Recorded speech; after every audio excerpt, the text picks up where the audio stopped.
So it's now March, and in this video I'm going to be going through what I'm sowing, what I'm planting out, and what else you can be doing now in March. For those of you new to the channel, I've got 5 vegetable beds here in the garden, 4 vegetable beds and some fruit trees here at the allotment, and a potting shed where I do all my seed raising. Now, before I get into the vegetable sowing, one of the most important jobs you need to be doing in March is mulching over your beds, typically with compost. Now, I've already done my vegetable beds, but I'm here at this flower border, and I don't want to overcomplicate it or anything, but all you need to do is just spread around a little bit of compost on top of the bare soil. The reason you do this is really suppressing weeds, but also retaining moisture in the heart of summer. The compost layer will basically allow the soil underneath to stay nice and damp and shouldn't evaporate as much. And it's one of those jobs where best off doing it now while there's lots of moisture in the soil, as opposed to doing it in the middle of summer whereby it's already dry and you've already lost maybe the benefit of mulching. Now let's start off talking vegetables. Now I'm here at my garden by my raised beds, and I've got quite a lot of things going on which I'm going to show you now. But if you're thinking of starting out vegetable sowing and things like that, March is a brilliant time to do it because you haven't really missed the boat on anything. Even things like tomatoes and stuff like that are a brilliant choice to sow now. So if you're fancying growing your own vegetables this year, I'd start now in March. So I'm going to quickly take you through what I've got growing here in the vegetable garden. First off, I've got strawberries. Now, strawberries here are obviously a perennial vegetable. They come back every year. And when you're looking close, you can see there's loads of new shoots. They're all going to be like lots of leaves and flowers. But what you might want to do is basically some of these really dark sort of decaying leaves like this, basically remove them. You'll get a bit more air supply into the plant and you'll get something hopefully a bit more healthier. But strawberries are a nice little corner addition to your sort of vegetable beds. Moving on, another perennial is my chives here, and I did notice, yes, down here you can see the smallest little start of a flower stalk. Now chives, obviously a great herb, use it in cooking all the time and things, but also you get these lovely little pink flowers which are really quite nice. Something that's not gone as well here are these little red veined sorrel leaves. They're meant to be like a sort of salad leaf that you would eat, but I'm finding that they're too small. They don't seem to have really done very well during the winter. Finally, in this bed are the broad beans. Now, the broad beans I sowed in January. They've sort of done really well, and I do well with them every year. But all you need to be mindful of when you're doing the broad beans is and planting them out is give them plenty of space, because these plants here will get massive. Now, I've given them almost half a raised bed to themselves just because I know for a fact that they will really grow. And next up, I've got my hoop house bed. Now, my hoop house bed is basically on hinges and some bird netting over the top. It needs some TLC. It's a bit broken and busted, but that's a job for another day. Now, over here, I've got a whole bunch of different plants in here which are sort of leftovers from last year. And again, that's something you can do in England, is this sort of overwintering vegetables through the winter. Now, first hit, a really nice looking plant is the dwarf curly kale. Now, lots of leaves I can still use here, but what I'm looking forward to now is it sending up its flower shoots. Now, the reason I'm looking forward to that is you can use them a bit like tender stem broccoli, and they're really nice, and it's an extra harvest as well as the leaves. Over here, I've got probably a bit of a failure. Now, this is meant to be here a Swede, or rutabaga, as I think Americans call it. But as you can see, it's just, and even this one here as well, it's not come to anything. It hasn't massed up a big root, a round root, and it's quite, when I feel it, it's quite, I don't know, just doesn't seem to have gone very well. And I'm not too sure what's wrong with that, but if I look closely here, you can see it's sending up a bit of a flower stalk. So there's almost no chance of a harvest, and I probably need to think about pulling these out and putting in something else. Here in the middle, not yet in its like full sort of swing, is some Swiss chard. Now, this is the white stuff. Now, chard is great because if you eat the leaves small, you can eat it like a sort of salad leaf alternative, or you can cook it up a bit like spinach. But it's a really pretty plant, and later on, probably in April, this will be exploding with leaves. Now just over here, I've got some overwintered beetroot, which I never do particularly well with, but again, I had the plants, I put them in, and there is a bit of a beetroot swelling up on some of these plants, but it's whether or not they're going to run to flower before I can get a decent sized harvest. But again, a bit like anything, you sort of take these chances, and sometimes it pays off, sometimes it doesn't, but they are starting to form a big root, so I'm quite confident I should get something. And then I've got a little bit more kale, but it's really nice this time of year to see the beautiful green leaves. And just while I'm here, I'll show you this as well. This is my patch of Vinca minor, and it's obviously a ground sort of creeping, spreading plant. Really likes shade, and you get these beautiful white flowers, which really prolific when there's not a lot else flowering this time of year. This bed here probably doesn't look like much. Again, I've got another patch of chives just growing here, a little poached egg plant which will flower later on in the year, and a quite a good sized spring Swiss chard plant. However, what I want to show you here is really this compost that I'm working with. This is all my homemade compost, which I've got 2 Dalek bins here which I sort of rotate through, and really happy with it. It's a really nice sort of light crumbly texture, maybe a little bit too light in places, but what I tell you is when I'm digging through this for like planting or raking out and things, there are so many worms here. However, talking about that, there are what looks like grass seeds within the mix, so that's going to have to be sort of hoed off and everything before I do any planting. And finally, because I was very surprised by this, I planted an oregano plant, completely forgot about it, and it seems to have survived the winter all on its little lonesome. A nice little herb. I probably will have to dig this up and move it because I don't really want it here, but the leaves, if you rub them between your fingers, smell them, it smells beautiful.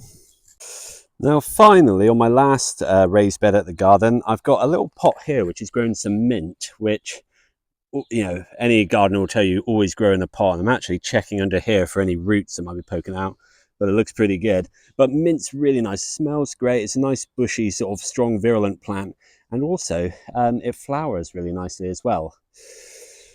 Now over here I've been trying something new for the first time, and that is using horticultural fleece. I got given some by a neighbour that he wasn't using, and I've seen loads of great results with it, and to be honest, I can see why. So all I did was put in these little hoops, draped the fleece over it, and then pinned it in place with some stones I had. But what you can see when you look closely at these radishes is they're looking really healthy and good, almost no damage on them. And even the spinach I've got here is doing really well. Now, I'll just point out, this is a really good example of interplanting. So I've got the spinaches here in the middle, 1, 2, 3, and I've got them flanked by radishes. Now, what will happen is the radishes will crop first, and then basically I'll harvest them, pull them out, and then there'll be plenty of room for the spinach to grow on. And it's a good way of just making, you know, more use of the space you've got. And finally over here, I'm trying something which I haven't tried before, which is sowing carrots in March. Now, the plank here is really to hold in moisture and also remind me where I sowed the tiny little seeds. Nothing's come up yet, I only sowed them last week, but hopefully soon they'll start appearing, and then I can remove this plank and let them grow on as normal. Before we carry on with the vegetables, I thought I'd show you guys this euphorbia I've got growing here. Now, it's an evergreen plant, it holds its structure all year, and then in the spring, and this is probably the peak for it, you get these beautiful kind of alien-like flowers, which is always got swarming with flies, especially when the sun's out, and there is a bit of a scent to it as well. Now, it's one of those things, if you've got a particular really sunny, dry spot with kind of rubbish soil, a euphorbia is definitely something you should maybe consider. Now, anyone familiar with the channel will know that I absolutely love my potting shed in here, and it's where I do all my seed raising. And the big benefit of having a kind of undercover growing space is not only are you protecting the plants from pests and things when they're very small and young, but you're also increasing the temperature, which helps with germination and also helps the plants grow on maybe a bit more quickly than they would do outside. But I'll quickly take you through what I've got here now. So First off, I've got my little tomato plants here. Now I'm only growing bush type tomatoes here, and what you might notice when you're looking at these is they look really leggy, and that's because they've been inside of my conservatory growing. But I think now probably at about the right stage where I can bring them out. Now with tomatoes, you don't really have to worry about legginess because I can bury the soil right up to this first pair of leaves, and from the stem it will produce new roots. So with tomatoes, you can kind of get away if you've excluded light a bit. In this pot here, I don't think there's anything germinated yet, but it's going to be garlic chives, just a little terracotta pot. I've got some spinach seedlings popping up here. First time I'm using these little, I guess it's a coir or sort of coconut husk kind of pots, but I'm going to give them a go. I've got some dill in here, quite a lot of dill. I really like the flowers more than I probably like eating the herbs, but there we go. A few sort of ornamental plants like some foxglove seedlings I sort of scooped out of the ground. I've got some onion plants which we're going to go plant in the allotment in a moment. Some lettuce, which also I think maybe we'll go plant at the allotment. Some more lettuce in here. And other than a bunch of perennial plants that I'm sort of propagating, I've also got some cabbages over here, which haven't come up yet, but again, I'm not worried. They just take a little bit longer. So this here is the allotment where I've got 4 raised beds, which I've just sort of edged with decking boards, sort of got wood chip paths down and everything. And then behind me, I've got 2 apple trees, a pear tree, a gooseberry bush and a plum tree. Almost sounds like a Christmas song. But yeah, I'm just going to take you through what I've got here so far, what my plans are. So now in March, there's nothing too fancy going on, but I've got a little patch of perennial chives there. A couple leeks, which I've sort of just left doing their thing. And great thing with leeks is they do the most amazing flower if you leave them sort of into the sort of late spring, early summer. So that's probably what I'm going to do with these two, as long as they don't need the space. And a new addition to the allotment is a rhubarb plant where I just planted the crown, and it seems to be doing really well. There's a a new shoot coming up there, but if you've got a new rhubarb plant yourself, it's one of those annoying things where you can't really do any harvesting from it for the first year or two. Over in this bed here, there's nothing in this bed yet except for a lavender plant that I propagated from a cutting probably a year or so ago now. It's got some nice green shoots on him, so he's obviously survived the winter, which is good. A couple calendula seedlings by the looks of it, where I had some calendula here, or pot marigold as I think it's also called. Be mindful of calendula, it does seed about a lot. And then over in this little corner, I've got a lupin plant which I grew from seed last year, which I'm really happy again has come back and should give me some beautiful flowers later on. Now this bed here, I'm going to be planting my onion seedlings and my shallot sets in here, but we'll be doing that in just a moment. Now over here I have got a foxglove, don't really know where that came from, and some verbena borealis plants, but again, they're not looking like much this year, but they should look really good soon. And on this bed here, which is the only bed that I haven't put any manure on, these 3 beds have all had manure on this year, is my carrots and parsnips. Now obviously the reason, for those of you that don't know, is you don't put manure where you're growing carrots and parsnips, because there's a good chance that it will cause the roots to fork and you won't have like a nice smooth carrot. Now with my shallots, I've decided to plant them in between my rows of carrots and parsnips because, one, I think the smell of onion may deter a carrot root fly, although I don't particularly believe that. But also space-wise, I've given quite big rows for my carrots, and I think shallots shouldn't take up too much space. It should be quite a good idea. Now, in terms of planting shallots, and again, the variety I'm going for is called Longour. It's a French banana shallot. Basically just looks like this, and you can see where the roots are going to come and where the leaves will pop up. So you always plant it in that way, a bit like a bulb, and basically just dib a hole. By dib a hole, I mean use something to make a decent hole and then poke them in, ideally maybe a bit deeper than that, because you're going to want only the top of it showing. There we go, that might be a bit better. Yeah, that's better. Seat them in, cover them over a bit, so just the sort of tip of it is poking out, and give them a good water. And then hopefully what you'll start to see after maybe a week or so is some green shoots coming out the top, and that'll also mean that there are roots growing underneath.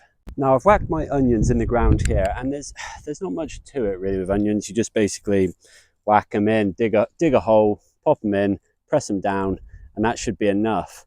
Now, for ages when I first started vegetable growing, I didn't really like the use of covers. I thought it hid the kind of the beauty of the vegetables that were growing and things. But after, what am I now, 5 years of vegetable growing, I now see the need for covers. Now, I've tried out these hoops. This is for the first time. Now, they're a sort of polymer sort of fiberglass, and they bend straight back very quickly, but you can basically bend them, press them into the ground, and you get these nice little hoops, which, because I've got 2 meter long sort of rods here, they're perfect for my sort of beds here.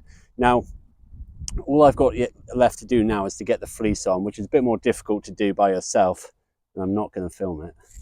And there you have it. The fleece is on. It's reasonably taut, as taut as I could get it by myself, and hopefully this will sort of protect the onion seedlings while they get their roots in the ground. Now I'll probably only leave that on for maybe 4 weeks, and then it'll be plenty warm enough for it to come off, and hopefully they will have had a good start without any sort of disturbance. So I really hope you liked that video, and that was obviously the sort of March vegetable and garden tour. I'm going to be doing one of these videos each month through sort of all the way probably till November, when the garden winds down again. So if you like this sort of video, don't forget to like and subscribe, and I'll see you all soon for more videos.